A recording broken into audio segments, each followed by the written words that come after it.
Imaginar que existe algo embaixo da sua cama te assusta. Sentir uma presença estranha logo atrás de você quando não há mais ninguém em casa te causa arrepios. E que tal algo mais realista, como alguém invadindo a sua casa no meio da noite enquanto você está dormindo? Essas são só algumas entre as 100 possibilidades de medo em The 100 Ghost Stories That Led to My Death, um mangá que conta em cada um de seus capítulos uma história única sobre demônios, fantasmas, criaturas estranhas e assassinos. O mangá usa como base uma brincadeira do folclore japonês, no qual as pessoas apagam velas à medida que relatam supostas experiências sobrenaturais. No fim de tudo, quando todas as 100 velas são apagadas e só resta a escuridão, é a hora mais aguardada e temida, o contato com o outro mundo. Esse é o primeiro de uma série de vídeos que trazemos para vocês, apresentando alguns dos capítulos que consideramos mais assustadores e que passam justamente essa tensão de que uma vela está se apagando e que algo vai acontecer no fim das histórias. Akari tinha brigado com sua melhor amiga Tomoko, que era quem lhe acompanhava todos os dias até a escola. Ela sabia que boa parte da discussão era sua culpa porque ela tinha surtado por uma bobagem, mas mesmo tendo isso em mente, ela estava em dúvida se a chamava naquele dia. Após pensar um pouco sobre isso, ela decidiu ir falar com ela porque assim elas poderiam resolver as desavenças e tudo voltaria a ser como antes. Mas quando estava prestes a tocar em sua campainha, ela ouviu a voz de Tomoko do lado de dentro pedindo para que ela não tocasse. Akari ficou surpresa que sua amiga estivesse ali no exato momento em que ela tinha aparecido, mas ela decidiu ignorar isso para tentar trazer à tona a discussão que elas tiveram no dia anterior. Ela tocou na porta para abri-la, mas Tomoko pediu que ela também não fizesse isso. Akari não esperava que a discussão que elas tiveram a tivesse afetado tanto, mas Tomoko foi rude com ela, dizendo para ela tirar suas mãos imundas de sua porta. Akari ficou completamente sem reação, mas Tomoko pediu que ela apenas fosse embora, porque ela não queria nem sequer respirar o mesmo ar perto dela. Apesar da reação exagerada, Akari tentou encontrar um caminho para que elas se entendessem, dizendo que ela estava ali justamente para pedir desculpas pelo que ela fez. E no momento em que Akari segurou na maçaneta para abrir a porta, a mão de Tomoko do lado de dentro impediu que ela fizesse isso, e Tomoko mais uma vez exigiu que ela saísse dali o quanto antes. Akari, no entanto, disse que só iria embora quando a visse, e foi então que aos poucos a porta se abriu o suficiente para que, de uma maneira muito esquisita, a cabeça de Tomoko fosse a única parte de seu corpo que pudesse passar para fora. Akari achou tudo muito estranho pela forma como Tomoko decidiu recebê-la e perguntou se ela realmente estava tão chateada assim com ela por nem sequer querer mais tê-la por perto. Ela se desculpou por ter gritado com ela, mas disse que ela também estava se sentindo mal porque Tomoko era quem costumava começar as discussões, e que ela inclusive as relevou por muito tempo pelo bem da amizade que elas tinham. Como não conseguiu resposta alguma dela, Akari decidiu ir embora, mas antes de sair, ela viu Tomoko sorrir e sair de cena colocando sua cabeça para dentro numa velocidade tão anormal quanto o resto do que ela tinha visto quando ela decidiu ir até ali. A porta atrás de Akari se fechou com força, o que a fez pensar no que estava acontecendo porque tudo aquilo tinha assustado. Akari saiu correndo até a escola de tanto medo, mas quando chegou lá, ela e os outros alunos receberam a notícia de que a escola estava sendo evacuada porque corriam os boatos de que um assassino estava solto nas redondezas. Apesar da notícia, por ser jovem demais e não ter uma noção maior das coisas, Akari sorriu contente por ter conseguido um dia livre das obrigações escolares. Depois de caminhar um pouco até chegar em sua casa, ela viu um carro de polícia passar em alta velocidade em sua rua, o que a fez pensar que eles já haviam capturado o assassino. Mas assim que entrou, sua mãe gritou desesperada dizendo que tinha ficado preocupada e que ela tinha ligado para a escola para saber onde ela estava. Ela perguntou se Akari estava bem e ela respondeu que sim e questionou por que de ela estar tão nervosa. A mãe de Akari disse que sabia que ela ia todos os dias até a casa de Tomoko, o que a fez ligar os pontos e interromper sua mãe perguntando se algo tinha acontecido com ela. Sua mãe revelou que o assassino procurado pela polícia tinha invadido a casa de sua melhor amiga para se esconder. Akari voltou correndo até a casa de Tomoko para ter mais informações. Ela perguntou para uma das pessoas que estavam por ali se a polícia já tinha conseguido resolver tudo e se as pessoas daquela casa estavam bem. Mas o homem prestou suas condolências, dizendo que infelizmente todos da casa tinham sido mortos. Akari ficou sem entender aquela notícia tão nefasta, mas o homem continuou e disse que o assassino tinha cortado as pernas de toda a família para impedir que eles fugissem. Ele contou para ela que soube que a filha da família foi a única que conseguiu se arrastar até a porta para tentar fugir, mas o assassino conseguiu pegá-la a tempo, a puxando de volta para dentro. Akari começou a chorar ao imaginar todo o sofrimento que Tomoki passou, mas mais ainda por saber toda a verdade. Sua melhor amiga não se rastejou até a porta para fugir. Akari se lembrou do quanto Tomoko insistiu para que ela fosse embora, impedindo até mesmo que ela abrisse a porta porque ela queria salvá-la de ter o mesmo destino. Haruki, que estava em cima de um morro relativamente alto, pediu que seu irmão mais velho Jin se apressasse para subir até onde ele estava. Mas Jin disse que não ia conseguir devido à altura porque ele não estava conseguindo escalar sozinho. Mas Haruki apenas continuou pedindo que ele subisse logo porque se demorasse muito seus pais ficariam preocupados. Jin se esforçou como pôde e tentou subir se segurando em qualquer vegetação que crescia na terra ou em pontas sobressalentes que pudessem ser agarradas por suas mãos. Quando estava quase no topo, Haruki estendeu sua mão dizendo que faltava bem pouco, mas no instante em que Jin se segurou nele, Haruki deslizou e acabou caindo com tudo sem nem mesmo lhe dar uma chance de poder ajudá-lo. Jin viu o corpo de seu irmão completamente imóvel no chão. Tanto a forma como ele caiu, quanto a expressão sem vida em seu rosto lhe trouxeram um desespero terrível, e ele desceu com tudo para prestar alguma ajuda. Mas antes mesmo que pudesse fazer qualquer coisa, Haruki se levantou como se nada tivesse acontecido. Ele comentou segurando atrás da nuca que a queda tinha doído um pouco e perguntou para Jin por que ele estava chorando por tão pouco, mas Jin apenas o abraçou com força e pediu que ele nunca mais o deixasse. Haruki se desvencilhou do abraço dizendo que ele estava agindo de maneira patética porque a sua reação por conta de sua queda estava sendo exagerada, o que o fez perguntar de forma irônica se ele realmente achava que cair de uma altura daquelas o mataria. Depois disso, Haruki caminhou na frente dizendo que eles não tinham escolhas e que por isso eles precisavam ir por um outro caminho. Mas Jin pediu que ele esperasse um pouco porque ele tinha machucado as costas quando tentou escalar o morro. Mesmo não tendo noção de seu tamanho e força, Haruki se voluntariou para carregá-lo nas costas, o que trouxe um sorriso no rosto de Jin, que estava contente por ter um irmão mais novo tão cuidadoso e gentil. Jin recusou a ajuda dizendo que conseguia andar, e assim eles caminharam floresta adentro até a chegada da noite. Haruki perguntou para ele no meio do caminho se alguma coisa tinha acontecido para ele ter ido até ali, porque ele sempre ia até as montanhas quando algo estava incomodando. A expressão alegre de Jin mudou subitamente e uma tristeza repousou em seu rosto. Ele disse que infelizmente não ia mais poder ir até ali porque na manhã seguinte ele ia para Tóquio para ajudar seu pai no trabalho, ou seja, aquela era uma despedida dos dois.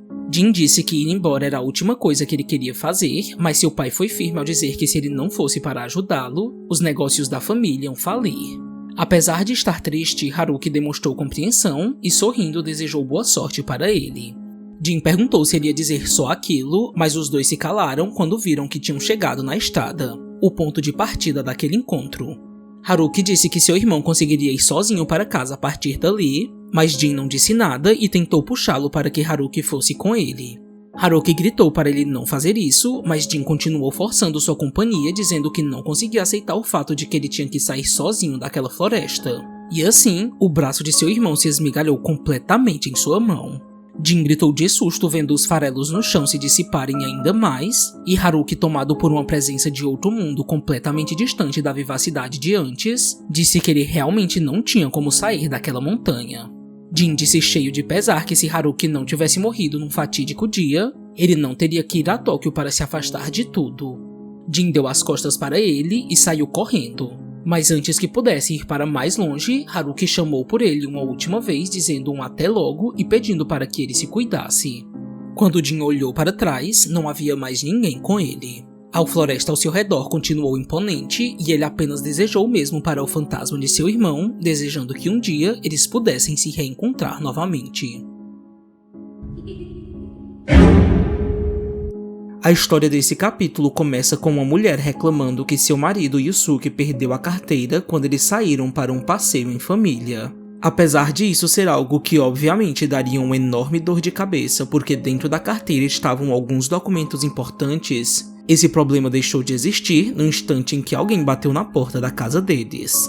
No momento em que Yusuke abriu a porta, ele deu de cara com um policial um tanto estranho chamado Hattori, que estava ali por ter encontrado justamente o que ele havia perdido. Yusuke ficou aliviado e principalmente contente por a polícia fazer um trabalho tão prestativo. Ele o agradeceu e se despediu já fechando a porta, mas Hattori o impediu colocando o pé na frente. Yusuke achou tudo muito estranho, mas ele se desarmou quando o viu chorando porque Hattori estava feliz por ter ouvido que ele ainda era útil para a sociedade, mesmo já sendo um homem velho que constantemente era ignorado pelas pessoas. No meio de tanta emoção e lágrimas, Hattori prometeu que não só seria mais prestativo a partir daquele dia, mas também que ele atenderia a todas as expectativas de Yusuke porque ele queria ser de bom uso para ele. Alguns dias depois, a vida de Yusuke e sua família seguiram normalmente. Pelo menos era o que eles pensavam. Num dia qualquer, quando Yusuke estava caminhando, ele sentiu no meio da multidão a sua carteira desaparecer de seu bolso. E para sua surpresa, lá estava Hattori pronto para ajudá-lo mais uma vez.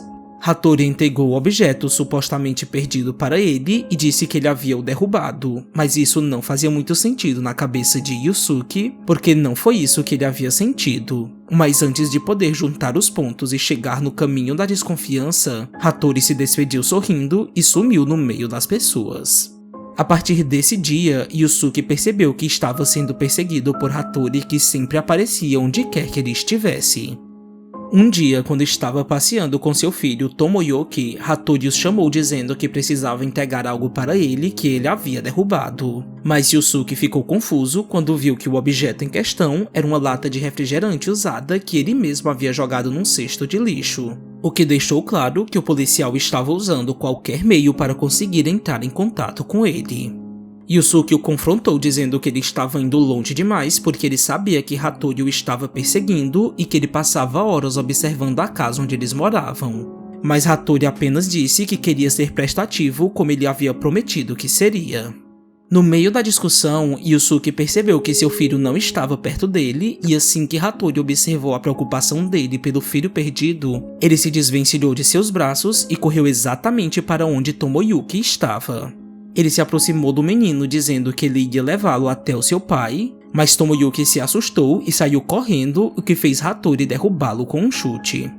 Ainda com o pé em cima dele, ele disse para si mesmo que caso ele entregasse Tomoyuki, Yusuke ficaria feliz. Mas Tomoyuki chorou e pediu que ele o soltasse, o que o deixou profundamente irritado e o fez apontar uma arma para ele porque coisas perdidas tinham que se comportar como coisas perdidas. Yusuke conseguiu chegar antes que seu filho fosse morto, e assim, Hattori fugiu deixando para trás a família que ele assombrava. Depois do ataque, ele ligou para o departamento de polícia para prestar queixa sobre um de seus funcionários, mas para seu choque, não havia nenhum policial chamado Hattori. Para a polícia, essa pessoa nunca existiu. Yusuke ficou ainda mais confuso e assustado porque nada disso fazia sentido. O homem que a polícia não fazia ideia de sua origem havia forçado a entrada em sua vida após encontrar uma brecha em suas palavras de agradecimento por ele ter encontrado a sua carteira, e esse homem estava ali, embaixo da sua mesa, ouvindo tudo e esperando o momento certo para servi-lo mais uma vez. Hana estava pedindo insistentemente que a assistência social devolvesse sua filha Nozomi para ela, mas eles lhe disseram que não fariam isso porque eles já tinham dado para ela incontáveis avisos porque ela estava mantendo uma criança numa situação lamentável, onde ela tinha que viver em meio ao lixo e aos abusos que a tinham transformado numa menina completamente aterrorizada. Mesmo ouvindo isso, ela os ignorou e caminhou até onde Nozomi estava dizendo que tudo isso era mentira porque sua filha a amava.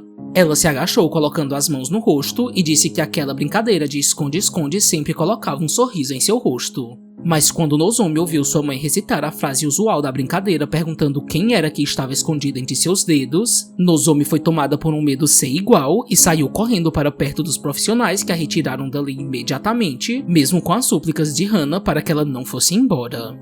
Hana gritou para ela inconformada por ela ter decidido abandoná-la e então se deixou cair para chorar. Mas quando Nozomi olhou para trás, tudo o que ela viu foi sua mãe cobrindo o rosto com os dedos para transformar mais uma vez aquela brincadeira inocente em uma imagem traumatizante que a fazia tremer de medo porque sua mãe mais parecia um monstro.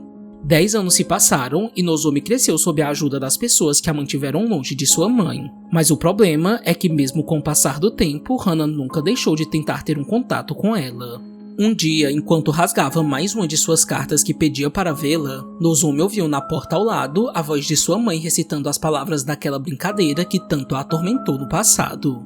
O coração de Nozomi disparou e ela se encheu do mesmo medo que a acompanhou na infância. Mas felizmente, quem saiu do outro lado foi uma das enfermeiras que, ao vê-la, perguntou se ela tinha escutado novamente a voz de sua mãe. Nozomi sabia que tinha conseguido ajuda, mas o trauma nunca tinha ido embora porque a separação das duas sempre ficou vivendo em sua mente conturbada, que era constantemente açoitada pela lembrança do que sua mãe tinha se tornado aos seus olhos, um bicho-papão. A enfermeira a acalmou apenas para tocar mais uma vez em sua ferida, porque ela disse que, mesmo sendo difícil, ela precisava contar a ela que Hana tinha pedido permissão para vê-la. Mas Nozomi disse sem rodeios que jamais faria isso e que eles não precisavam sempre perguntá-la sobre isso porque sua resposta continuaria sendo a mesma. Depois de conversar com ela, Nozomi achou melhor ir para fora para respirar um pouco melhor e poder tirar o peso de tudo aquilo de cima de seus ombros. Mas assim que colocou os pés para fora, ela ouviu sua mãe atrás da parede onde ela estava. Nozomi congelou de medo, como sempre acontecia, mas novamente ela sentiu o alívio de saber que não era sua mãe quem estava ali. Nozomi queria se fazer entender que isso seria impossível porque sua mãe estava sendo tratada em um hospital e que mesmo que ela quisesse ir embora, eles não permitiriam por ela ser uma ameaça para seu bem-estar. Nozomi tinha completa noção de que todos estavam fazendo o possível para mantê-la segura e apta para um dia poder viver normalmente, mas a voz de sua mãe em sua cabeça tornava tudo muito difícil de sequer imaginar estar vivendo como qualquer outra pessoa. Ela não se sentia segura e parecia que o tormento nunca tinha lhe dado um momento para espairecer. Enquanto pensava em tudo o que complicava a sua vida, a voz retornou ganhando sua atenção e medo. Mas cortando completamente esse clima tenso, quem apareceu foi a enfermeira para dizer algo que ela precisava saber. Eles tinham recebido uma ligação sobre sua mãe ter morrido. A notícia abalou a mente de Nozomi, que teve dificuldade de processar o que tinha acontecido. Ela pediu que fosse deixada sozinha e depois foi para seu quarto para refletir sobre o que tinha acontecido. Nozomi sentiu que finalmente ela estaria livre do fantasma do passado porque sua mãe agora podia ser apenas uma página virada. Mas o desejo de viver sem medo passou assim que ela ouviu a voz mais uma vez. Nozomi lutou consigo mesma para encarar seus traumas porque tudo o que ela estava ouvindo era apenas fruto de uma mente torturada. Tremendo, ela ergueu a mão para tocar na maçaneta da porta de onde a voz continuava se projetando, torcendo para não encontrar nada como nas últimas vezes. Mas infelizmente ao abri-la, ela viu a imagem de sua mãe de cabeça para baixo. Todos os dias, Mia e seu amigo de escola passavam em frente a um velho estabelecimento e viam uma idosa sentada em uma cadeira de rodas que sempre os encarava. Um dia, ela os chamou e disse que queria mostrar algo interessante para eles porque, na sua perspectiva, ela sempre os via cheios de tédio. Mia até tentou dar atenção para ela, mas seu amigo a puxou pelo braço e a alertou de que eles não deveriam falar com ela porque corriam boatos de que ela sequestrava crianças. Mia não conseguiu acreditar muito nisso porque ela apenas enxergava uma idosa que parecia estar triste e solitária e que dificilmente conseguiria sair por aí pegando crianças porque tudo o que ela fazia era passar o resto de seu tempo sentada enquanto observava as pessoas fazerem o que ela já não podia mais. No entanto, quando ouviu isso, a senhora riu do comentário e disse que eles eram ingênuos porque era um erro achar que ela passava o dia todo sentada. Mia ficou curiosa porque ela sempre a via cochilando na cadeira, mas a senhora disse que isso seria perda de tempo porque o que ela realmente fazia era ir para qualquer lugar que ela desejasse, não importando a distância. Mia perguntou o que ela queria dizer com isso, mas a mulher apenas disse que na noite passada ela tinha subido até o topo do Monte Fuji. Antes que a conversa se estendesse ainda mais para caminhos completamente absurdos, o amigo de Mia falou que era por esse motivo que eles não podiam dar atenção para ela. Alguns dias depois, Mia e seu amigo passaram novamente na frente dela e, como de costume, ela tentou barganhar a atenção deles comentando coisas aleatórias. Mas dessa vez, Mia foi completamente fisgada quando ela começou a ouvir a senhora descrever exatamente como era seu quarto. Cada um dos detalhes foi mencionado como se ela mesma tivesse estado lá, o que a deixou bastante assustada. Seu amigo tentou puxá-la para longe dessa atração, mas ela já tinha sido capturada na teia da curiosidade. Ela pediu que seu amigo fosse para casa sem ela e ali ela ficou para saber como que aquela mulher sabia tanto sobre sua casa.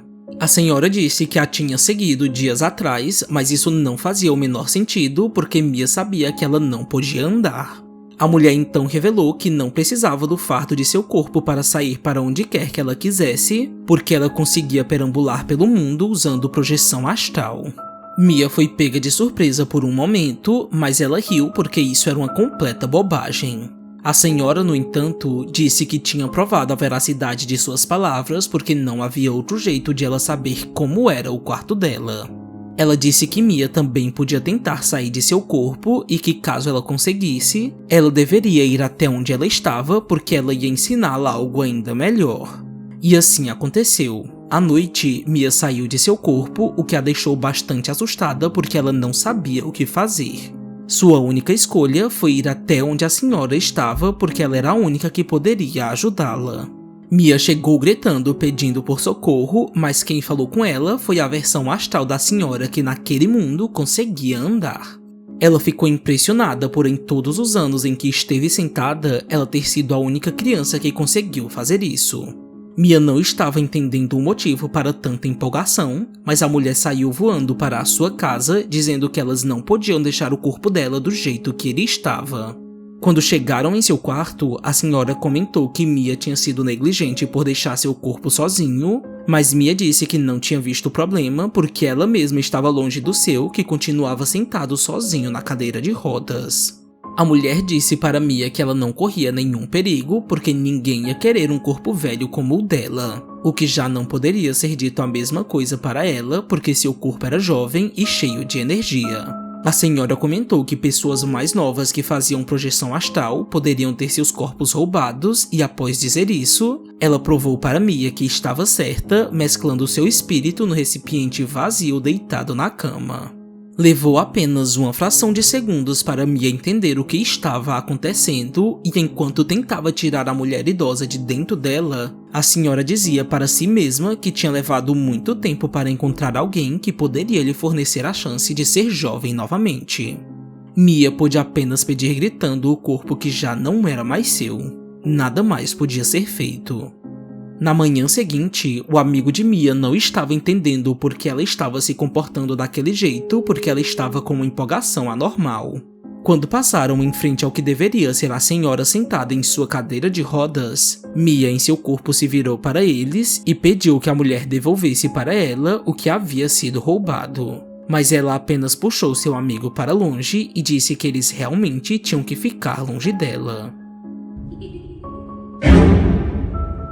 Limpar uma casa nem sempre é um trabalho fácil e rápido. Ainda mais para Yuki, que estava há uma semana tentando manter tudo em ordem porque não importava o quanto ele aspirasse a sujeira, ele continuava encontrando encantos onde ele não deveria chegar e até mesmo nos lugares onde ele já havia deixado tudo limpo.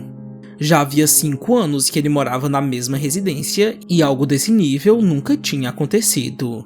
As lixeiras da casa cheiravam podre não importando se elas tivessem sido trocadas recentemente, e a poeira dominava todos os móveis e não dava indício algum do porquê tinha começado e muito menos se ia parar em algum momento. Enquanto limpava, Yuki se lembrou de uma coisa que tinha acontecido exatamente há uma semana. Um dia, um senhor bateu em sua porta para se apresentar como seu novo vizinho. Ele lhe disse que havia se mudado para o apartamento de cima e que ele esperava não gerar nenhum incômodo porque ele morava sozinho. Yuki também disse que morava só e pediu que ele fosse até ele caso precisasse de qualquer tipo de ajuda, o que fez o homem agradecê-lo e expressar seu alívio de que ele tinha ficado preocupado de não ser notado quando ele partisse. Yuki também se lembrou que o homem em questão tinha um cheiro azedo muito estranho, mas ele logo deixou isso de lado porque a sujeira voltou a chamar a sua atenção. Ela estava agora também saindo das torneiras. Apesar de ser um problema ainda maior porque a sujeira estava afetando até mesmo a água, Yuki deixou para resolver isso depois porque já estava tarde e ele precisava dormir. Mas assim que ele pegou na sua escova de dentes, ele viu que ela estava quase que completamente preenchida por um fungo estranho que cobria as cerdas. Ele jogou o objeto longe de tanto nojo e quando abriu a boca para dizer que não estava mais aguentando tudo isso, ele viu no espelho que a mesma sujeira estava em seus dentes, na língua e em sua gengiva. Yuki caminhou tossindo até o seu computador que estava no mesmo estado e pesquisou sobre fontes de poeira, até que um dos resultados lhe levou a uma das possíveis fontes do problema: fragmentos de pele. Sua busca não lhe trouxe tanto sentido e, além da boca, a sujeira também estava em sua cabeça que tinha começado a coçar de maneira violenta.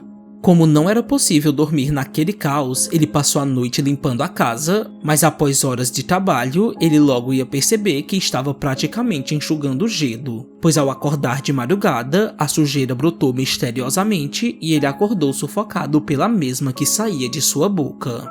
Yuki se assustou ao ver que o fungo, a poeira e o mofo estavam quase que cobrindo agora toda a casa numa camada ainda mais grossa. E para o seu desprazer, assim que ele passou o dedo na sujeira e a trouxe mais perto para examiná-la, ele viu que todo aquele fragmento que se contorcia em sua mão eram larvas. Ele se levantou apavorado para sair dali o quanto antes, mas a porta estava emperrada por aquele evento claramente sobrenatural. Yuki perguntou para si mesmo de onde tudo aquilo estava vindo, e assim que seus olhos assustados analisaram todo o quarto e se voltaram para cima, ele viu a sujeira formar no teto uma silhueta humana. Foi impossível não ligar o que estava acontecendo com seu vizinho, que tinha lhe dito que estava com medo de morrer e não ser percebido por ninguém. Yuki inclusive se lembrou que o homem tinha lhe dito que quando isso fosse acontecer, que ele ia dar um jeito de mandar algum sinal para que Yuki soubesse que ele já não estava mais vivo. Durante a aula, o celular de Kojima tocou e ele ficou extremamente agitado quando ouviu o barulho. Seu corpo inteiro reagiu àquela ligação e ao vê-lo transpirar e tremer de medo, sua professora perguntou o que estava acontecendo, mas ele apenas saiu correndo de sua turma. Kojima correu o mais rápido que pôde pelos corredores e disse para si mesmo que não queria ir até onde aquela ligação o faria ir. Mas assim que atendeu, a voz do outro lado, sem aviso algum, apenas citou o nome de algumas comidas que ele precisava conseguir. Kojima foi imediatamente atrás de resolver o pedido e depois de um tempo, ele apareceu no terraço da escola com uma sacola de compras. Ele se aproximou ofegante de Akihiro, que era a pessoa que tinha falado com ele mais cedo pelo celular, e foi recebido com um chute na barriga que disse que ele tinha se atrasado. Kojima caiu no chão de dor e um amigo de Akihiro comentou animado que aquilo era incrível e perguntou se ele não poderia emprestar Kojima para ele, porque ele também queria alguém para fazer algumas coisas. Mas Akihiro negou veementemente, dizendo que Kojima era só seu, porque ele tinha levado muito tempo para adestrá-lo a ponto de ele se tornar um servo extremamente obediente. Akihiro pegou em seu celular e disse que bastava apenas uma simples ligação para que Kojima fosse correndo até ele para ficar de joelhos diante de qualquer que fosse o seu pedido. Ele tinha submetido a mente de Kojima a um medo extremo e ele agora estava estimulado a obedecê-lo para não ser mais agredido. Para provar suas palavras, ele fez uma ligação ali mesmo na frente de seu amigo e Kojima agiu exatamente como ele disse que ele faria. Seu corpo completamente condicionado ao chamado se levantou como se tivesse vida própria. Kojima caminhou na direção dele com uma expressão angustiada, e Akihiro disse como se estivesse analisando um experimento bem sucedido, que ele tinha se movido apenas por puro reflexo. Depois disso, ele o liberou, mas Kojima não foi embora e disse que a partir daquele dia ele não ia mais ser seu brinquedo. No entanto, Akihiro fez uso novamente de seu celular e disse que ele estava enganado se ele estivesse pensando que tinha alguma escolha. Quando o celular de Kojima tocou, seu corpo desobedeceu seu desejo e ele se voltou para Akihiro como sempre fazia em completa obediência. No dia seguinte, Akihiro ligou novamente para ele, mas não conseguiu contactá-lo. Seu amigo comentou que tinha ouvido que Kojima tinha faltado naquele dia na escola, mas Akihiro garantiu que ele apareceria mesmo que esse fosse o caso porque ele o tinha treinado para isso. Algumas tentativas depois, Akihiro achou estranho que Kojima não tivesse aparecido porque ele sempre ia correndo quando era chamado. Até que, de repente, a porta que levava ao terraço se abriu. Akihiro comentou aliviado que ele não estava enganado porque ele sabia que Kojima não ia desobedecê-lo. Ele perguntou para Kojima por que ele não tinha atendido, já que ele não teve a chance de dizer na ligação que ele queria naquele dia, e exigiu que ele fosse até ele para aprender a não fugir de suas obrigações. Mas quando Kojima caminhou lentamente saindo da escuridão, eles viram seu corpo andando sem cabeça até eles. Os dois não tiveram tempo de processar a imagem bizarra que eles estavam tendo em primeira mão, e antes mesmo de falarem ou dizerem qualquer coisa, o cadáver de Kojima correu mais uma vez na direção de Akihiro, mas dessa vez ele não obedeceu quando ele ouviu mais uma ordem. Kojima o empurrou o prédio abaixo diretamente para a morte e ficou imóvel como se estivesse de alguma forma o vendo morto no chão. O sangue que saía de seu pescoço formava uma longa trilha de respingos que saía das dependências da escola. O caminho sangrento ia até a casa de Kojima, especificamente em seu quarto, onde ele tinha colocado uma corda em sua porta para se matar. O problema é que mesmo morto, seu corpo atendeu ao chamado de Akihiro e se rompeu do pescoço, deixando apenas sua cabeça para trás. O começo do relacionamento de Fujiwara e sua companheira não teve nada de incomum, porque eles eram como qualquer outro casal apaixonado. No entanto, tudo mudou quando eles saíram com um grupo de amigos. Uma das mulheres do grupo que fazia leitura de mãos pediu para ver a mão dele e notou que a sua linha da vida era muito curta. E isso não era um bom sinal, porque ele estava condenado a morrer jovem muito antes que sua futura esposa.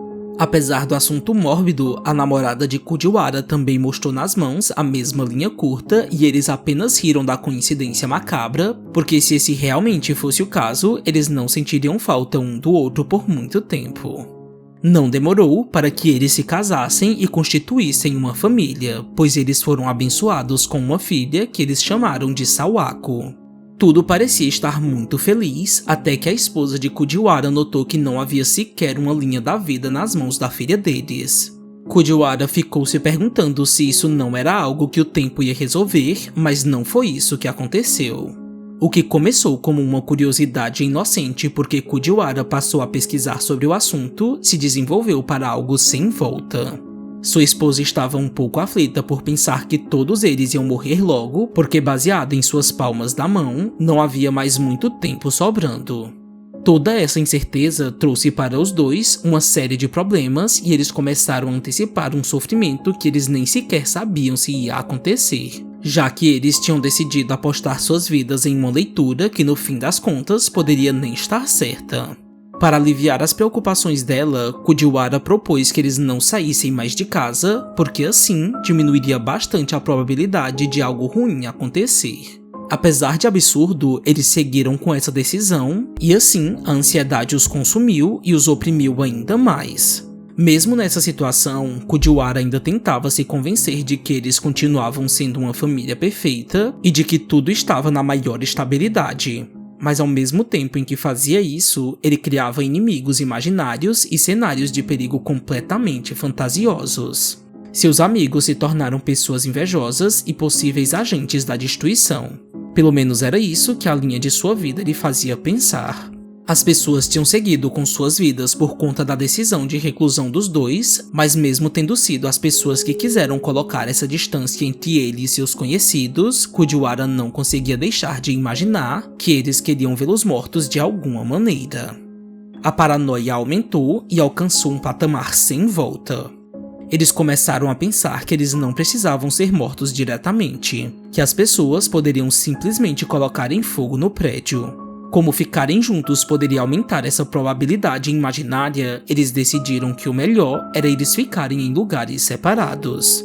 Fujiwara fez as malas o mais rápido que pôde e assim que ele abriu a porta, ele deu de cara com seu chefe do trabalho, que estava ali para saber o que estava acontecendo. Mas para Fujiwara, aquela era a prova de seus maiores medos. Alguém tinha ido até eles para matá-los.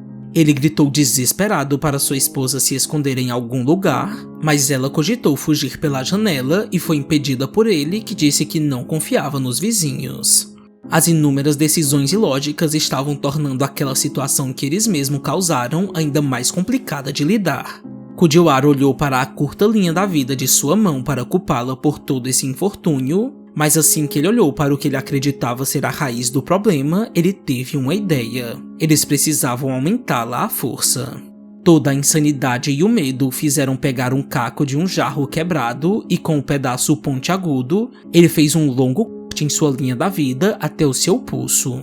Sua esposa ficou aterrorizada com o que ela estava vendo, mas ela não teve sequer tempo de processar as coisas porque ele foi até ela para fazer o mesmo.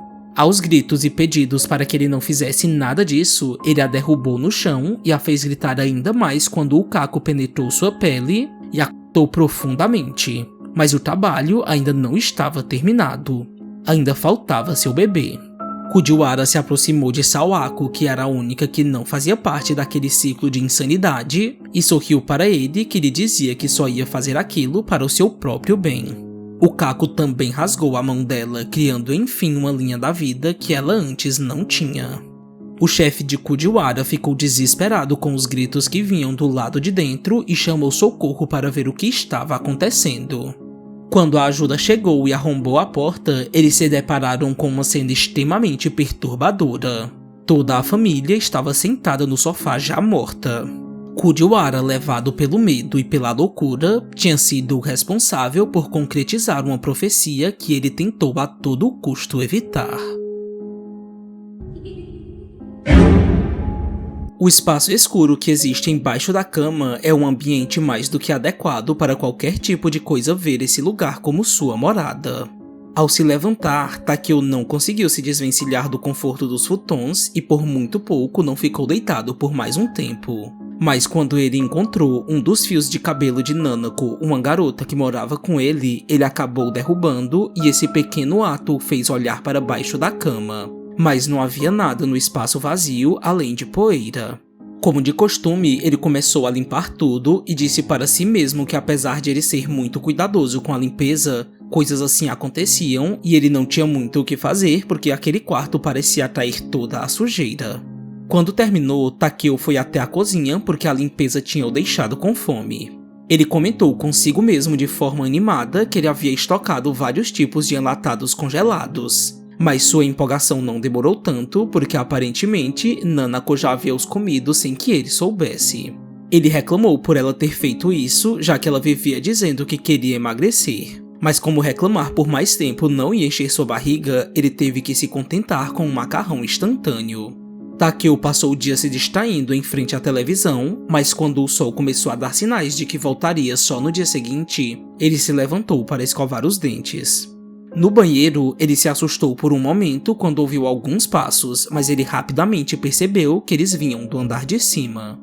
Quando voltou para o quarto, Takeo se debruçou na cama e ali ficou por alguns segundos no conforto dos tecidos, mas outro barulho chamou a sua atenção. E ele vinha exatamente da maçaneta da porta que parecia estar sendo aberta. Takeo olhou na direção da porta que ele não conseguia ver, e enquanto isso, a silhueta de uma pessoa se aproximava cada vez mais de onde ele estava. O indivíduo misterioso entrou dentro do quarto, mas Takeo já estava escondido embaixo da cama. Não havia um só músculo se mexendo e até mesmo a sua respiração estava sendo controlada milimetricamente para que ele não fosse percebido de forma alguma. Alguns minutos depois de toda essa tensão de ser potencialmente descoberto, a pessoa que estava no quarto se abaixou de repente para olhar para embaixo da cama. Mas só havia o vazio do móvel porque Takeo tinha sido rápido o suficiente para sair escondido para um outro canto. Nanako ficou pensando que estava apenas imaginando coisas, mas quando ela viu a janela aberta, ela ficou ainda mais desconfiada porque ela sabia que quando tinha saído mais cedo, ela tinha deixado todas as portas e janelas fechadas. Apesar disso, ela não ficou com essas suposições em sua cabeça e seguiu com sua rotina diária. Ela comeu, assistiu televisão e foi escovar os dentes, assim como Takeo tinha feito antes dela. Antes de dormir, ela recebeu uma ligação de sua mãe que queria saber como ela estava porque ela tinha acabado de se mudar para viver sozinha. Mas Nanako disse que estava tudo bem e que ela não tinha com o que se preocupar porque a única coisa que ainda a incomodava um pouco era o fato de ela estar sempre sozinha, mas o que ela não sabia era que Takeo estava vivendo no mesmo ambiente. Comendo sua comida, escovando com sua escova, se deitando em seu futon e se escondendo embaixo de sua cama. Depois de cair com tudo na frente de um templo, Akiro viu isso como um mau presságio porque não era nada bom tropeçar e dar de cara com o chão logo no começo do ano novo. Mas como o período de provas estava chegando, ele não tinha como ficar se preocupando com superstições. Quando ele se aproximou do templo para fazer uma prece, ele viu alguns amuletos, incluindo uma pulseira com contas, cuja peça principal era um rosto. Akiro a colocou no braço sem pensar muito, mas assim que o sacerdote do templo apareceu, ele se assustou e jurou que não estava tentando roubar nada. Só que ele não contava era que o sacerdote não fazia ideia de onde ele tinha tirado aquela pulseira. Mas Akiro disse que tinha encontrado próximo às outras simpatias no balcão, o que fez o sacerdote dizer surpreso que Akiro tinha sido escolhido por Oita, o deus que regia o templo e que tomava para si qualquer tipo de ferimento daqueles que ele escolhia para proteger. O sacerdote pediu que ele levasse a pulseira com ele e assim ele fez, apesar de ter achado tudo muito estranho. Depois de caminhar um pouco, quando Akiro olhou para trás, ele viu uma figura bem alta completamente sem roupa seguindo cada passo que ele dava. Ele gritou assustado dizendo que tinha um monstro perto dele, mas as pessoas em volta não estavam entendendo nada porque Oita estava aparecendo somente para ele. Todo o medo, no entanto, se esvaiu um pouco quando Akiro olhou para o joelho do deus e viu que ele estava sangrando como o seu, mas quando ele checou seu corpo, a ferida já não estava mais lá, o que comprovava que o sacerdote estava falando a verdade. Akiro entendeu na hora que aquele era o deus do qual ele tinha ouvido falar e que passou a acompanhá-lo nos dias que se seguiram. Quando ele dormia, corria e comia, lá estava Oita, não dando sequer nem mesmo segundos para que ele pudesse sentir novamente o que era estar sozinho. Toda essa pressão o fez perder a concentração nos estudos, porque além de Oita não sair de seu lado, Akiro já não era mais capaz de retirar a pulseira que estava em seu pulso. Ele pediu que Oita dissesse alguma coisa para que a sua companhia forçada no mínimo valesse a pena, mas a divindade continuou em silêncio, o que o fez bater a cabeça com força na mesa. No mesmo instante, o ferimento causado se manifestou em Oita, que continuava em silêncio. Dias depois, quando estava indo até uma estação de trem, Akiro tropeçou após esbarrar em um homem e saiu rolando escadaria abaixo. A queda foi tão séria que assim que chegou no chão, as pessoas correram preocupadas até ele gritando umas para as outras para que chamassem uma ambulância urgentemente. Mas ele estava completamente bem, livre de qualquer dor e ferimentos. Mesmo tendo visto Oita como um fardo que ele tinha que carregar, nesse instante, ele se sentiu agradecido porque ele sabia que as coisas não teriam terminado bem caso ele não estivesse sendo protegido. Mas assim que ele olhou para trás para ver aquilo que somente seus olhos podiam enxergar, ele fez uma expressão completamente cheia de pavor. Akiro foi o mais rápido que pôde até o templo onde tudo tinha começado. Ele pediu para que o sacerdote fizesse algum tipo de exorcismo nele para que a sua ligação com Oita fosse quebrada, mas para seu desprazer, o sacerdote lhe disse que fazer isso era um erro muito grave, porque assim que o contrato fosse anulado, Akiro iria receber todo o dano que Oita sofreu enquanto esteve o protegendo. Essa escolha difícil surgiu como uma sentença de morte, porque quando Akiro olhou para Oita atrás dele, seus olhos voltaram a trazer para seu rosto todo o medo que ele sentiu momentos antes. A divindade estava completamente contorcida porque a queda quebrou todo o seu corpo e o transformou numa criatura desfigurada que ia para o resto de sua vida acompanhado naquela forma e em outras piores quando seus machucados fossem transferidos para ele. Kaito era o que as pessoas conheciam como médium. Ver fantasmas e outras criaturas do outro mundo era algo que fazia parte de sua rotina e que já não tinha mais a capacidade de assustá-lo. No entanto, ele ficava completamente aborrecido com fantasmas porque, mesmo mortos, eles ainda conseguiam influenciar os humanos para fazê-los sentir um pouco de toda a dor e arrependimento que eles ainda carregavam. Por esse motivo, ele tentava de tudo para ignorá-los, mesmo sendo praticamente um imã que os guiavam até ele. Fazendo isso, ele nunca teve problemas e os espíritos o abandonavam quando eram ignorados. Mas tudo mudou quando um certo fantasma apareceu. Kaito sentiu que, mesmo fazendo o de sempre, tinha um fantasma que continuava o acompanhando e que ele pensava ser o espírito de uma criança porque ele só conseguia ver a baixa estatura pelo canto dos olhos porque ele sabia que não podia fazer contato visual. Mas quando ele olhou curioso para trás, ele viu que ali estava um homem partido ao meio, olhando com uma expressão desesperada para ele. Kaito se assustou e sua mente o levou até a lenda da Tek-Tek, que diziam ser o fantasma de uma mulher que assombrava as pessoas por ter apenas a metade de seu corpo. Mas estava claro que aquele fantasma era diferente de tudo, inclusive da lenda. Kaito correu apavorado para fazer o fantasma perdê-lo de vista, mas mesmo quando não conseguia vê-lo, ele ainda podia senti-lo se aproximando. Por mais rápido que ele tentasse fugir, lá estava o fantasma ao meio usando os braços como pernas para alcançá-lo. Kaito percebeu que o fantasma não ia largá-lo e, como última tentativa, ele tentou entrar numa esquina para despistá-lo, mas essa decisão ia apenas levá-lo diretamente para a coisa que ele queria fugir. A parte inferior do fantasma também estava atrás dele, o que o fez gritar de medo porque agora ele estava sendo perseguido por duas metades de um único ser. O fantasma duplo o fez correr até uma trilha nas montanhas e pela primeira vez ele percebeu que as metades haviam desacelerado, como se estivessem cansadas, o que era uma oportunidade muito grande para ele sair dali o quanto antes.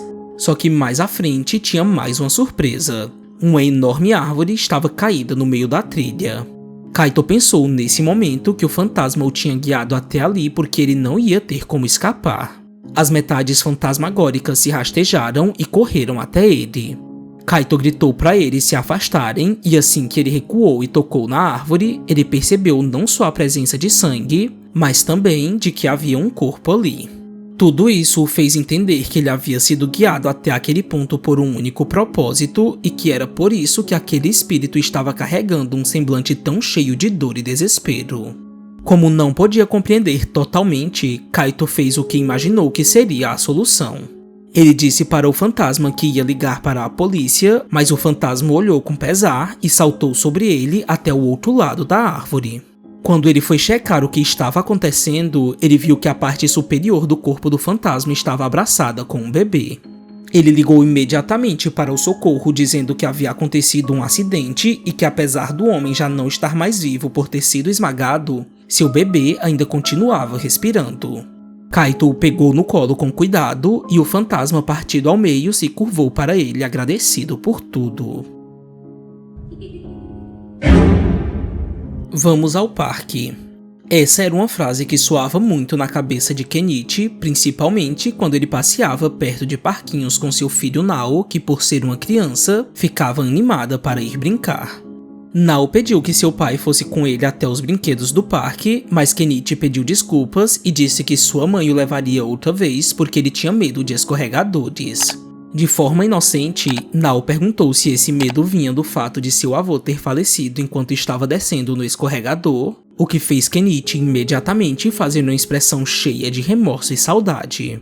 Kenichi era muito novo quando tudo aconteceu e por isso ele não conseguia se lembrar muito bem do fatídico dia.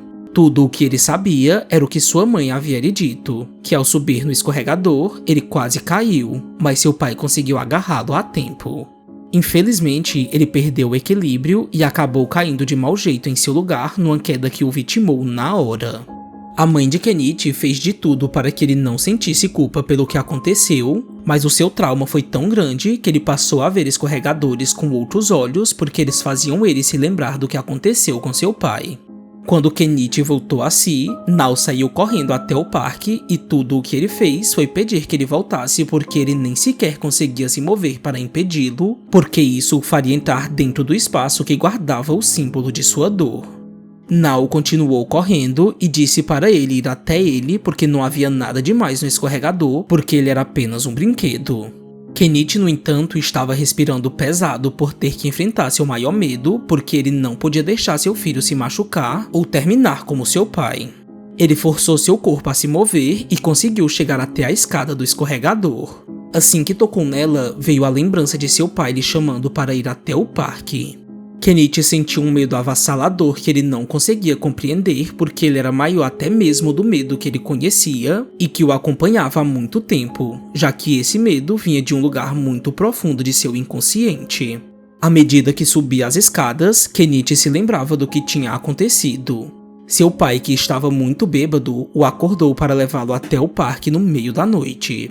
Kenichi perguntou se não tinha problema por estarem fazendo aquilo àquela hora, mas ele apenas respondeu que ninguém ia incomodá-los. Kenichi brincou em todos os brinquedos, enquanto seu pai fazia algo que ele não via. Quando chegou no topo do escorregador, ele viu seu pai sentado, pronto para deslizar. Kenichi percebeu que sua mãe havia mentido para ele porque suas memórias lhe mostravam que a história tinha acontecido de maneira bem diferente. Kenichi pediu que seu pai descesse logo porque ele também queria brincar. Por algum motivo, ele pediu perdão para Kenichi dizendo que estava com medo e perguntou se ele não podia lhe dar uma ajuda o empurrando. Mesmo não entendendo o motivo do medo, ele fez como seu pai pediu. A mente de Kenichi ficou ainda mais turbulenta e as lembranças de sua mãe dizendo na época que tinha sido um acidente e pedindo desesperada para que ele esquecesse de tudo tomou conta de sua cabeça. Quando Nao, no topo, pediu a mesma coisa que seu pai lhe pediu no passado, o trauma de Kenichi fez ver seu filho com o rosto de seu pai. Ele se assustou por um momento, mas voltou a si quando Nao chamou por ele novamente. Mas assim que tocou nele para empurrá-lo, o passado retornou e os momentos finais com seu pai vieram à tona. Amarrado no escorregador, estava uma corda que o pai dele usou para se despedir do mundo. Toda a sensação, o último suspiro de seu pai e o vislumbre de sua morte o engoliram completamente e fizeram no topo do objeto que ele mais temia saber que seu pai o usou para fazer algo que ia marcá-lo pelo resto de sua vida. Depois que Hiroto morreu, seus pais ficaram inconsoláveis, mas eles não faziam ideia de que ele ainda estava ali ao lado deles, vivenciando todo o luto de sua partida. Num desses dias, sua mãe se assustou ao sentir a presença dele quando ele tentou enxugar suas lágrimas. Seu marido perguntou o que tinha acontecido porque ele percebeu o espanto no rosto dela, mas ela desconversou e ele a chamou para acender um incenso para Hiroto. O problema é que, embora sentissem nesse ato um pouco de conforto por imaginarem que isso estava dando alívio para a alma dele, Hiroto no mundo espiritual se incomodou bastante porque todo o ambiente estava com um mau cheiro sufocante. Enquanto tentava apagar os incensos, seu pai procurava um meio de fazê-la comer alguma coisa, mas ela não tinha forças para nada disso no momento. De repente, as inúmeras tentativas de Hiroto acabaram dando certo e parte das cinzas do incenso caíram no chão e isso chamou a atenção de sua mãe que estava atenta a tudo. Como tudo tinha acontecido perto do altar de seu filho, ela chamou por ele e deduziu que aquele era um sinal de que eles haviam deixado Hiroto chateado com alguma coisa. Mas o fantasma de Hiroto não fazia ideia do que ela estava falando. A mãe dele, imaginando que ele também queria comer, fez um prato rápido dizendo que eles não podiam deixá-lo sem refeição. Seu marido tentou ser a voz da razão nesse momento tão delicado, dizendo que ela estava vendo coisas demais porque o incenso tinha apenas apagado e que ela precisava se recompor porque o filho deles não estava mais ali. Mas ela pensava exatamente o contrário. Ela disse que ele não precisava agir como se ele não tivesse sentido a presença de Hiroto porque alguma coisa tinha mudado desde a morte dele. Os objetos da casa caíam sem nenhum motivo aparente e às vezes era possível ouvir passos que não eram deles, mas ainda assim ele acreditava que tudo isso era fruto de um luto não superado. Hiroto pediu que eles parassem de brigar, mas sua voz não chegou até eles. Sua mãe começou a chorar dizendo que não queria que ele ficasse preso dentro daquela casa por toda a eternidade, e como forma de fazê-la seguir adiante, seu marido aceitou a situação dizendo que eles podiam conseguir um meio de purificar o espírito de Hiroto para que ele pudesse descansar em paz. Eles pegaram um pouco de sal e começaram a jogar em toda a casa. Mas apesar de acreditarem que isso traria alívio ao seu filho morto, Hiroto em outro plano sentiu o completo oposto. Quando o sal tocou nele, ele começou a queimá-lo e a dor o fez se contorcer e bater nos móveis, o que acabou fazendo derrubar mais objetos que comprovavam para seus pais que ele realmente estava ali com eles. A mãe de Hiroto entendeu de alguma forma que eles estavam fazendo isso de maneira errada porque isso estava machucando. O mínimo que eles podiam fazer era enviar a alma dele apropriadamente chamando um profissional para fazer o serviço. Mas a alma de Hiroto implorava sozinho para que eles não fizessem isso.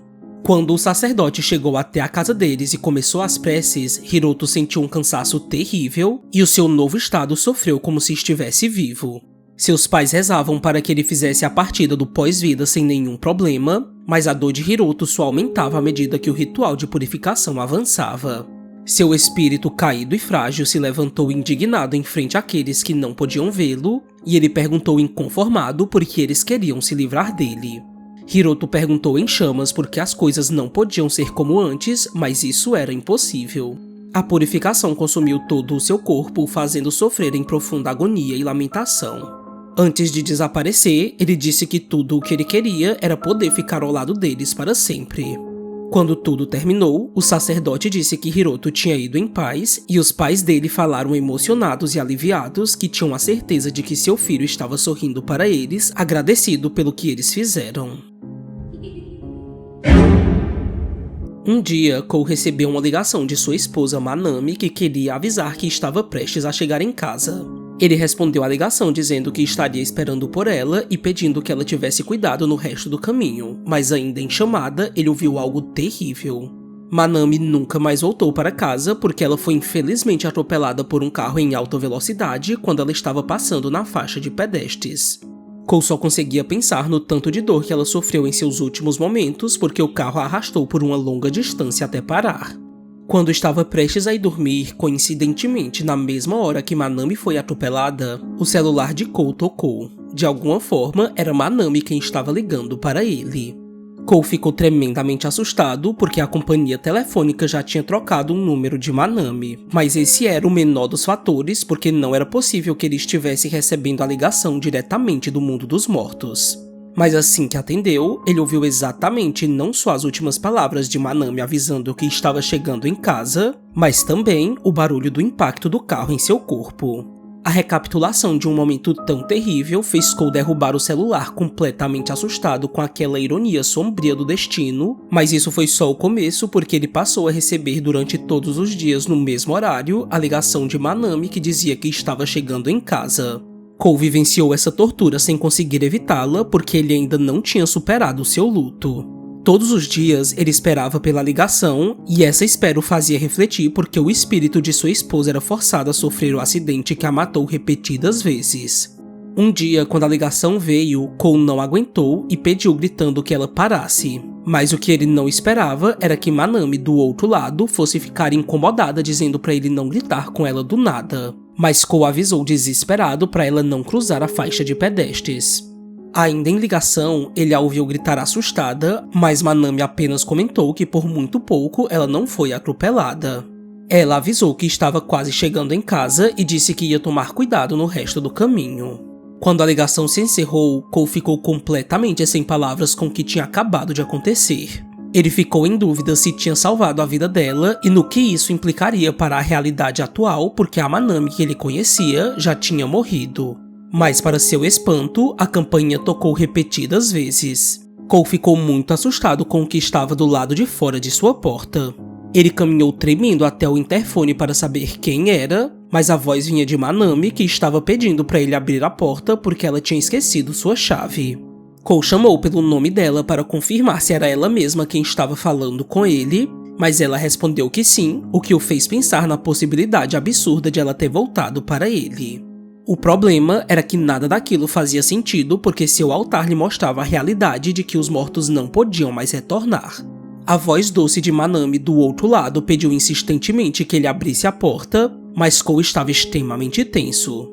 Ele se aproximou devagar até a maçaneta que girava sozinha, e assim que olhou pelo olho mágico, ele viu Manami completamente deformada, pedindo para que ele não a ignorasse. Monotropa uniflora é uma planta que cresce silenciosamente nas sombras das árvores e que é conhecida como flor fantasma devido à sua cor e forma. Não se sabe se os boatos sombrios sobre ela acontecem por conta de seu apelido, mas muitos acreditam que elas crescem exatamente onde corpos são enterrados. Masa, um garotinho fascinado por plantas, acabou as encontrando por acaso quando ele estava à procura de flores de azaleia. Como o néctar das azaleias tinha um sabor adocicado, sua curiosidade lhe fez provar as flores fantasmas por elas de alguma forma serem similares. Mas o que ele não esperava era que aquela flor tivesse um sabor extremamente doce e maravilhoso como ele nunca havia provado antes. Seu amigo Iota o viu parado e chamou por ele, o que fez Masa perguntar o que ele estava fazendo ali.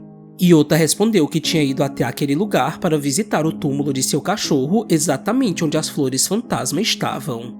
Masa se assustou um pouco com a coincidência bizarra e após rezar para seu cachorro, Iota perguntou o que ele estava fazendo e foi então que ele resolveu contar o que ele havia descoberto.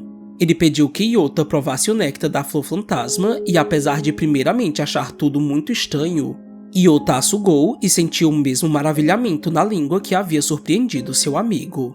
Iota perguntou se havia mais das flores e Masa apontou para o canto onde um punhado delas estava crescendo. E assim, eles colheram todas elas numa voracidade muito grande para saciar a vontade de provar aquele sabor tão incomum novamente. Quando todas as flores foram sugadas, os dois disseram meio cabisbaixos que queriam mais delas e se comprometeram a procurá-las pela floresta todos os dias após a escola. O problema é que não importava o quanto eles tentassem e o quanto caminhassem floresta adentro. Não havia sinal algum das flores que eles tanto queriam, o que só tornava a abstinência daquele novo vício ainda mais intensa. Iota disse frustrado que queria que eles a encontrassem logo, e apesar do claro desgaste físico e mental, a possibilidade de se imaginarem sugando as flores era o motivador que os fazia continuar. Masa percebeu que desde o dia em que as provou, ele não conseguia mais tirar as flores da sua cabeça. Não importava o que ele comesse ou bebesse, nada se comparava com o néctar sedutor que dominou sua língua. Toda a comida parecia ruim, intragável. O corpo rejeitava tudo o que ele colocava na boca porque seu organismo queria desesperadamente aquilo que eles não conseguiam encontrar. Já num estado de fome intensa e de um colapso mental claramente visível, eles saíram mata adentro e finalmente viram as flores que estiveram escondidas de suas vistas durante todo aquele tempo. Os dois correram desesperados até elas e saciaram a vontade que os oprimiu por dias. Masa e Iota não sabiam se o sabor delas estava ainda melhor devido ao fato de terem esperado tanto para prová-las novamente, mas isso tão pouco importava. O banquete, no entanto, foi interrompido por um momento quando eles viram próximo a elas um esqueleto humano dominado pelas flores. Masa se assustou com aquilo quando ligou os pontos com os boatos, mas a imagem da flor lhe trouxe de volta ao estado alterado do vício e ele voltou a sugá-la sem se importar com os ossos que os encaravam. Iota por muito pouco quase se manteve na realidade de que algo estava errado por conta da presença do esqueleto, mas assim como Masa, ele não resistiu ao encanto e sabor da planta. Ele colocou várias delas na boca enquanto suas mãos arrancavam mais e mais da terra como se ele precisasse desesperadamente tê-las antes que elas desaparecessem novamente. Masa pediu para ele ir com calma porque assim não ia sobrar mais nada, mas sua voz não o alcançou. No entanto, quando ele voltou a pensar na dificuldade de terem encontrado as flores, a imagem do esqueleto lhe deu a resposta. Ele apanhou um graveto afiado que ia provar para ele que os boatos eram verdadeiros. Um tempo depois, Masa estava agachado em sua casa, sugando num canteiro de flores que ele mesmo cultivou. Seu amigo Iota foi essencial para o crescimento delas, mas ele já não era mais capaz de sugá-las. A mãe de Futaba era uma mulher que estava com 50 anos, mas sua aparência era tão jovial que ninguém pensava que essa era sua idade. Futaba, por outro lado, aparentava o oposto e ficava encarregada de cuidar da casa e de seus irmãos enquanto ela estava no trabalho.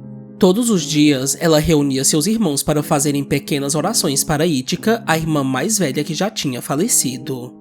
Desde que conseguia se lembrar, Futaba nunca viu sua mãe com tempo livre porque ela passava o dia todo no trabalho. Quando Itika morreu, foi ela quem assumiu as tarefas da casa e a responsabilidade de cuidar da família. No entanto, nem sempre ela conseguia deixar as coisas em ordem por pequenos conflitos que apareciam hora ou outra. Um dia, Futaba reclamou com Mina pedindo para ela não sair de casa porque ela deveria ao menos uma vez ajudá-la com os trabalhos domésticos. Mas Mina disse que uma pessoa só tinha 20 anos uma vez na vida e que por isso ela ia aproveitar ao máximo porque ela não ia poder voltar no tempo para recuperar o que foi perdido. Futaba disse que ela passou exatamente os seus 20 anos de idade cuidando de todos eles e não saindo para se divertir como ela estava fazendo, mas Mina foi cruel ao perguntar para ela se não tinha sido por isso que ela envelheceu tão rápido em tão pouco tempo porque ela parecia mais velha que a mãe deles. Futaba ficou imensamente ofendida por ter ouvido isso, mas Mina a ignorou e disse que antes de sair ela ia garantir que não ia terminar como ela quando chegasse aos 30 anos. Sem trabalho e sem relacionamento. Apesar de chocada com as palavras de sua irmã, Futaba não teve tempo para se apegar inteiramente nelas porque o dever constante estava lhe chamando. Enquanto passava as roupas de sua mãe, ela pensou no que ela havia lhe dito um dia, que o segredo para a juventude era ter filhos. Futaba acabou encontrando no bolso da roupa o que parecia ser um cartão de algum estabelecimento de beleza. Ela ficou pensativa sobre isso e deduziu que sua mãe estava indo até esse lugar para se manter bonita. O que a fez refletir que, ao contrário dela, ela nem mesmo tinha tempo para cuidar de si mesma, mas ela decidiu que isso ia mudar a partir daquele dia. Quando chegou na manhã seguinte até a clínica em questão, Futaba foi bem recebida, dizendo que tinha marcado um horário e a atendente a levou até a sala de operações. Lhe foi perguntado quantos anos de juventude ela gostaria de restaurar e Futaba, incrédula, respondeu que gostaria, se possível, de ser 5 anos mais jovem. Mas a mulher deixou claro que, para isso, ela teria que abdicar de 10 anos de sua vida. Futaba ficou um pouco assustada com a informação e pediu que ela repetisse o que ela havia lhe dito porque ela não estava entendendo. A mulher lhe explicou que, para que fosse possível recuperar 5 anos de sua juventude, ela tinha que oferecer 5 anos que seriam usados como ingredientes para o processo e os outros 5 seriam considerados como pagamento daquele serviço.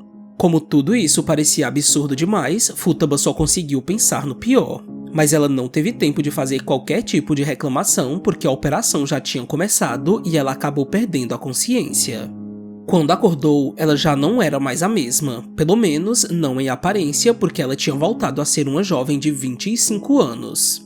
A mulher que fez todo o trabalho elogiou a sua beleza e entregou para ela um espelho para que ela visse com os próprios olhos o quanto ela estava linda. As coisas para Futaba mudaram ainda naquele dia, pois a ir até a creche para buscar um de seus irmãos, um dos cuidadores das crianças ficou atraído por ela e a chamou para sair, o que a fez se sentir extremamente bem porque aquela tinha sido a primeira vez que alguém a chamou para um encontro. Assim que chegou em casa, Mina ficou chocada com o quanto ela estava bonita e jovem. Ela pediu desculpas pelas coisas horríveis que ela tinha lhe dito no dia anterior, o que fez Futaba chorar de felicidade porque ser jovem realmente tinha lhe dado alguns privilégios. O desejo de não perder toda essa gentileza nunca antes recebida a fez ir novamente para a mesma clínica. Futaba queria ser ainda mais abraçada pela juventude, voltando mais 5 anos. A mulher lhe explicou que mais 10 anos de sua vida seriam retirados, mas Futaba não estava se importando com isso porque ela finalmente seria capaz de recuperar tudo o que ela perdeu enquanto esteve cuidando de seus irmãos mais novos. O problema é que ela acabou descobrindo que o processo não seria realizado porque ela não tinha mais tempo para oferecer. Ela perguntou se isso significava que ela ia ter uma morte prematura, mas a resposta veio de um jeito ainda pior. O resto dos anos de sua vida já tinham sido oferecidos como pagamento por sua mãe. E foi nesse momento que ela não só descobriu por que sua irmã mais velha morreu, mas também o que as palavras de sua mãe significavam quando ela lhe disse que o segredo da juventude era ter filhos. A pequena loja de doces Ricardo deixou um comunicado em sua porta que dizia que eles estavam fechando por conta da saúde do dono e que, mesmo tendo sido um estabelecimento pequeno, eles estavam profundamente agradecidos. Satoshi foi até a loja e, ao se deparar com a notícia, ele se lembrou que havia se preocupado com o dono dali porque ele sempre parecia estar com uma expressão triste no rosto. Quando estava prestes a ir embora, ele ouviu a porta de enrolar se abrir um pouco, o que o fez espiar embaixo depois de verificar que não tinha mais ninguém por perto. Satoshi viu as inúmeras guloseimas que enfeitavam a loja e essa imagem doce e sedutora o fez entrar por aquela brecha tão convidativa. No escuro, ele ficou se perguntando se eles iam se livrar de todos aqueles doces e essa dúvida lhe fez colocar alguns deles em sua bolsa porque, na sua percepção, não teria problema ele roubar algo que seria jogado no lixo. De repente, a porta que estava aberta se fechou de uma vez e o barulho inesperado o assustou porque isso poderia revelar o seu crime. Ele tentou abri-la antes de ser pego, mas o dono apareceu com uma furadeira perguntando quem estava ali. Ao ser visto, ele pediu desculpas dizendo que tinha entrado ali por engano, mas o homem apenas pediu que ele o seguisse. Antes de ir, ele fechou sua bolsa discretamente para esconder o que ele havia feito, mas o dono da loja inesperadamente foi gentil com ele dizendo que queria agradecê-lo. Satoshi ficou um pouco confuso, mas ele lhe explicou que ele sabia que ele vinha à sua loja desde que ele era um bebê. Ele disse que estava agradecido inclusive pelo fato de, mesmo estando fechados, ele ter tido a consideração de entrar. Satoshi respondeu o agradecimento dizendo que tinha ficado preocupado com a notícia de que a loja estava fechando por motivos de saúde, mas o senhor contou para ele numa expressão cheia de frustração que isso não era verdade, que o real motivo era por conta dos ladrões que estavam roubando sua loja.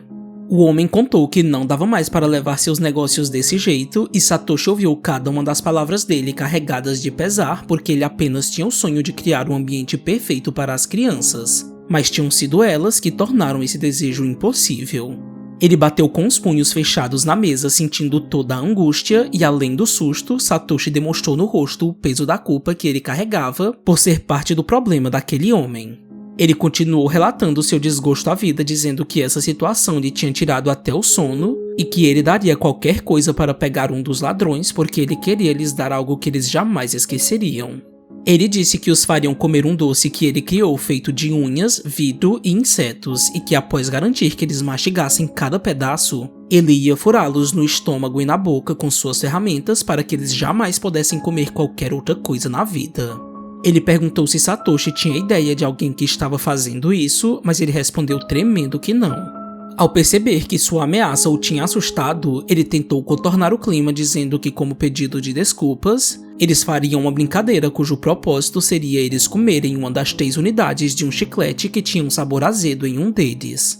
Caso eles não comessem o chiclete azedo, ele poderia levar quantos doces ele quisesse de sua loja. Mas quando foi a vez de Satoshi provar o doce, o homem avançou nele completamente insano para fazê-lo mastigar.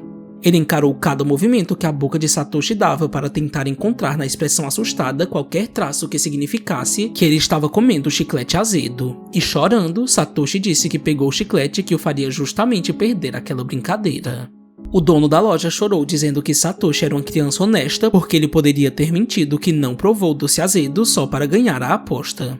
Ele novamente voltou a dizer que era muito grato por ele e apontou para a porta que faria Satoshi ir embora dali. No entanto, quando estava quase tocando na maçaneta, a consciência de Satoshi o fez confessar o que ele havia feito. Ele contou chorando que tinha roubado os doces e pediu que ele o perdoasse por isso.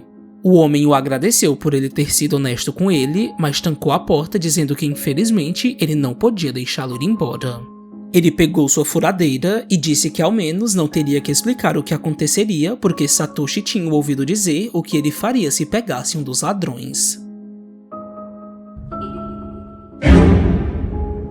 No caminho para casa após o funeral de sua filha Anna, Charlotte viu seu marido parar em determinado ponto, olhando para o horizonte e perguntando se ela também estava ouvindo o mesmo que ele. Mas antes que ela pudesse responder qualquer coisa, ele saiu correndo à procura daquilo que ela não conseguia ouvir. Ela o deixou para trás e voltou sozinha para casa porque a perda de sua filha não tinha lhe dado um minuto sequer de sossego, porque tudo ainda era profundamente doloroso. Mas à noite, ela foi surpreendida quando o viu entrar carregando um enorme porco nos braços. Charlotte perguntou por que ele estava com um porco, mas a resposta dele a deixou completamente sem palavras porque ele disse que aquele animal era a filha deles. Ele contou que ouviu a voz de Anna os chamar e que quando ele se deixou ser guiado por ela, ele encontrou o porco que era sua nova matéria reencarnada. Uma das provas disso era que o animal tinha na orelha as mesmas 3 marcas de nascença que Anna tinha. O marido de Charlotte comentou que não havia dúvidas para ele que Anna tinha retornado, mas quando o porco correu até ela, ela deu um tapa nele dizendo para ele ficar longe. Charlotte perguntou de forma retórica completamente inconformada e incrédula se ele realmente achava que aquele porco nojento era a filha deles. Em seguida, ela mandou que ele o levasse embora para o lugar onde ele tinha o encontrado. O problema é que ele já estava completamente apegado àquela nova existência de Anna e disse que ela deveria ficar contente porque eles 3 poderiam ser felizes novamente. Mas Charlotte não conseguiu dizer nada além de expressar no rosto uma confusão propícia para aquela situação tão morbidamente estranha. Mais tarde, quando foi dormir, ela chorou enquanto olhava para uma foto de Anna, mas o barulho na cozinha chamou a sua atenção. Seu marido estava alimentando o porco sentado à mesa, que se lambuzava desajeitado exatamente como qualquer porco faria. Ele tentava guiar a saciedade da fome do animal, pedindo para ele ir com calma e avisando que seria perigoso se ele comesse os cacos do prato que ele havia quebrado naquela tentativa. Mas o jantar foi interrompido por Charlotte, que avançou na louça destruída, dizendo para que eles não tocassem nela porque elas eram de Anna. O porco saiu correndo pela casa em direção exatamente do quarto que um dia foi seu quando ainda era humano. Ele abriu a porta e a cena tão incomum fez o marido de Charlotte comentar surpreso que Anna ainda sabia onde ela costumava dormir. Mas Charlotte foi atrás dele para ver o que ele pretendia fazer. Assim que chegou na porta, ela sentiu um fedor muito grande porque o porco estava defecando em cima da cama de Anna, ou melhor, de sua própria cama. Após isso, ele se deitou nas fezes lambuzando os lençóis com a sujeira para o choque de Charlotte. Ela sentiu que aquele animal estava profanando todas as lembranças de uma filha que já não mais existia, ainda que aquela de fato fosse mesmo Anna. O retorno de Anna naquela forma estava tirando tudo o que ela mais amava. A ideia de quem ela foi, seu marido resignado com a situação e a memória que ela tinha deles. O porco se levantou para dar ainda mais estranheza à nova realidade dessa família quando ele se sentou numa cadeira no quarto e começou a desenhar tal qual uma criança. Charlotte avançou na direção dele dizendo que tinha o avisado de que era para ele deixar as coisas de sua filha em paz, mas quando ela olhou para o desenho, o papel mostrava toda a verdade que ela não queria aceitar. Aquela realmente era Anna. O animal voltou seu olhar para ela como se quisesse dizer que ela não precisava vê-lo como um invasor, porque ela era parte deles como sempre foi. Mas o olhar de Charlotte não retribuiu na mesma sintonia o desejo do porco. Ele apenas reforçava o óbvio, ela estava com medo e em negação. Mais tarde, quando o pai de Anna olhou para toda a casa e não a encontrou, ele perguntou para Charlotte, que estava na cozinha, se ela tinha visto a filha deles. Mas ela pela primeira vez participou daquela anormalidade que ele tinha aceitado tão facilmente, perguntando se ele a tinha procurado na escola. Mas em seguida, ela pediu que ele deixasse isso para depois porque era hora de comer. Apesar da presença do porco na casa ter sido acompanhada de indícios de que Anna estava vivendo nele, Charlotte não conseguiu aceitar isso e, sorrindo, ela disse mostrando à mesa que naquele dia eles teriam um verdadeiro banquete. Um dia, quando saiu para caminhar, Mayumi acabou cruzando seu caminho com Eri, uma antiga conhecida que ele não via há muito tempo. Quando ele se aproximou para cumprimentá-la, ele teve uma surpresa desagradável porque a mulher em questão se virou para ele confusa, perguntando quem ele era porque ela não conhecia. Mayumi mesmo assim não desistiu e tentou fazê-la se lembrar dele. Mas ela, que parecia não estar muito bem, se encolheu por um instante num claro desconforto e, de repente, como se tivesse voltado a si, olhou surpresa para ele, o reconhecendo. Mayumi não estava entendendo nada e Eri não facilitou as coisas quando disse assustada que ela não tinha muito tempo para lhe explicar nada, mas que ele tinha que segui-la porque ele precisava ajudá-la. Assim que chegaram na casa dela, Eri contou para ele que achava que estava sendo possuída por um fantasma. Mayumi ouviu dizer que esse fantasma já estava a perseguindo há muito tempo e que ele costumava possuir seu corpo desde quando ela era uma criança. Ela perguntou se ele não tinha percebido algo estranho em seus olhos e expressão facial quando ele chamou por ela na rua, mas Mayumi, no entanto, disse que ela sempre foi assim. Eri continuou falando e disse que, apesar de estar tendo mais controle de seu corpo por mais tempo do que o fantasma, ele ainda conseguia possuí-la diversas vezes. Eri implorou para que Mayumi a ajudasse a fazer aquele ser sobrenatural desaparecer de sua vida, mas ele não sabia como ele era capaz de resolver uma situação como aquela. Mas Eri lhe deu a resposta, mostrando para ele uma garrafa com água purificada. Ela disse que se ela fosse capaz de beber todo o líquido, o fantasma sem dúvidas desapareceria. Embora fosse fácil resolver isso, ela não conseguia fazer isso por conta própria porque ele sempre possuía seu corpo para impedir que ela o purificasse. Eri pediu que ele a forçasse a beber todo o conteúdo da garrafa a todo custo, e foi então que Mayumi percebeu que dias comuns também reservavam coisas inesperadas e assustadoras para as pessoas. Seguindo suas orientações, ele a amarrou na cadeira com as mãos para trás e colocou a garrafa em sua boca para fazê-la beber. Mas assim que o líquido desceu pela garganta dela, o seu rosto mudou completamente para uma feição inquietante enquanto ela tentava se soltar. Ela forçou seu rosto para o lado para se desvencilhar da garrafa e, enquanto tossia, Mayumi pedia desesperado para ela ser forte. Mas mais uma surpresa veio. Ela disse para ele que seu nome não era Eri, e sim Reiko. Mayumi ficou confuso com aquela informação porque esse nunca foi o nome dela, o que indicava que era o fantasma que estava falando com ele. Mas ela disse para ele ajudá-la porque ela era a verdadeira dona daquele corpo e que o fantasma sempre foi Eri. Mayumi disse para si mesmo assustado que o fantasma estava tentando confundi-lo, mas Reiko falou com um tom esperançoso e temeroso que ela estava falando a verdade. Ela lhe contou que o fantasma conseguia possuí-la por tempo suficiente para ele até mesmo viver por ela, e que agora ele estava tentando se livrar dela completamente para viver no mundo dos vivos em tempo integral. Como percebeu a dúvida repousar em Mayumi, ela pediu que ele olhasse atentamente para a garrafa que ele tinha em mãos, porque aquilo nunca foi água, e sim veneno.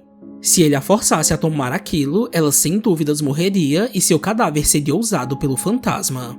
Mayumi encarou a garrafa como se tentasse retirar do objeto a resposta para descobrir quem estava falando a verdade, mas Eri voltou a si pedindo que ele não deixasse o fantasma confundir sua cabeça, porque ele tinha que agir logo para fazê-la beber todo o líquido. O problema é que Reiko apareceu logo em seguida, avisando que ele estava sendo enganado, e em sequência, Eri dizendo o completo oposto.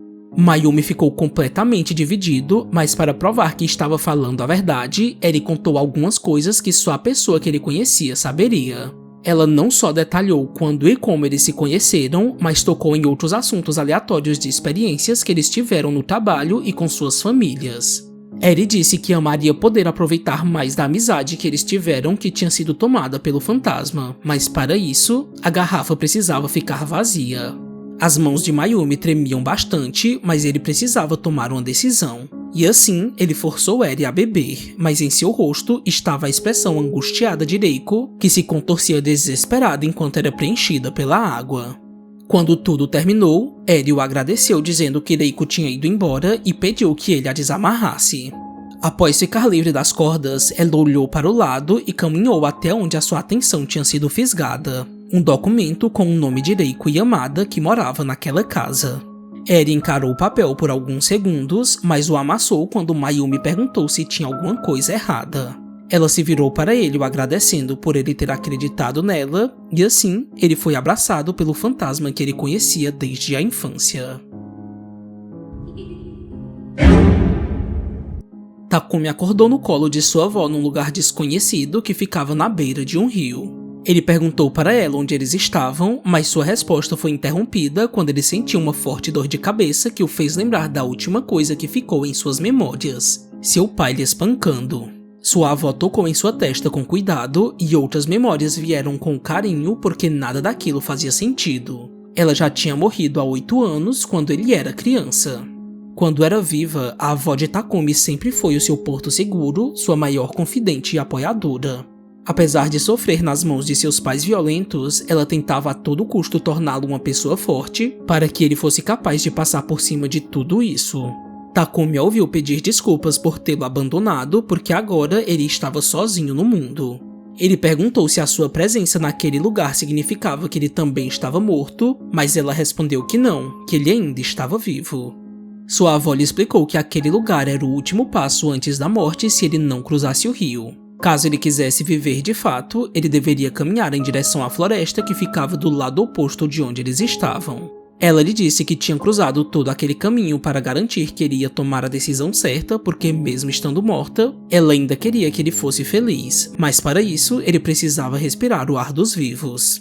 No entanto, Takumi não moveu um só passo e disse num tom estranho e conformado que morrer daquele jeito não era exatamente ruim para alguém como ele. Ele disse que a vida só lhe tinha trazido dor e sofrimento e que não era como se ele tivesse alguém fora dali que ia sentir a sua falta. Takumi disse que não conseguia mais suportar tanta solidão porque ela era a única pessoa que ainda desejaria o seu retorno, e ela estava ali diante dele. Sua avó perguntou se ele tinha certeza disso e ele respondeu que sim, abaixando sua cabeça para ser acariciado por ela.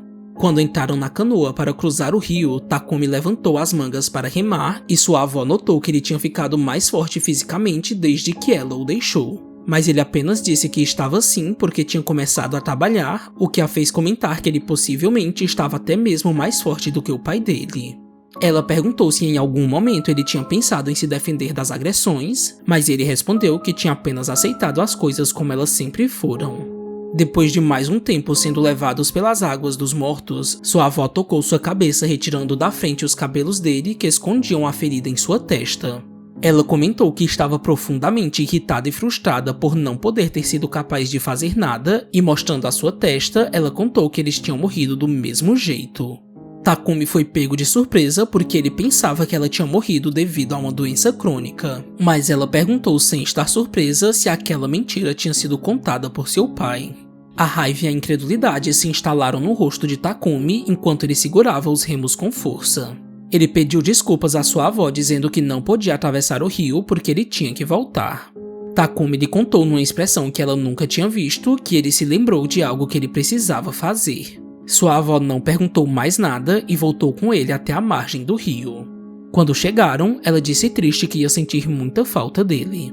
Ele a abraçou agradecendo por tudo e caminhou rumo à floresta que o traria de volta à vida. Sua avó soltou palavras de encorajamento dizendo que ele ia conseguir, e embora elas tivessem soado ambíguas porque talvez ela estivesse apenas desejando que ele continuasse seguindo em frente, elas se encaixavam exatamente na intenção que Takumi mostrava no rosto.